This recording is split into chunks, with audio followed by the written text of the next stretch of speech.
கீதம் கீதம் ஜெய ஜெய கீதம் கைகொட்டி பாடிடுவோம். இசுராஜன் உயிர்த்தெழுந்தார், அல்லேலூயா ஜெயம் என்று ஆர்ப்பரிப்போம். கர்த்தருடைய பரிசுத்த நாமத்திற்கு மகிமை உண்டாவதாக. இந்த நாளிலே ஆண்டவராகிய கர்த்தர் நமக்கு கொடுக்கிறதான வசனம் யாத்ராகமம் 15ஆம் அதிகாரம் 2ஆம் வசனம்.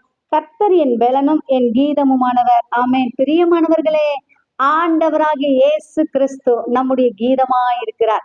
நாம் அவருடைய நாமத்தை மகிமைப்படுத்தி பாடுகிறதை ஆண்டவர் கேட்டு மகிழுகிறார். அது மாத்திரம் அல்ல, அவர் நமக்கு பெலனாக இருக்கிறார். ஆண்டவரை துதித்து துதித்து பாடும் பொழுது, ஆண்டுடைய நாமத்தை மகிமைப்படுத்தும் பொழுது, ஆண்டுடைய பெலன் நம்ம மீது இறங்கும். பிரியமானவர்களே, பலவீனமா இருக்கிறீங்களா? சோர்ந்து போயிருக்கீங்களா?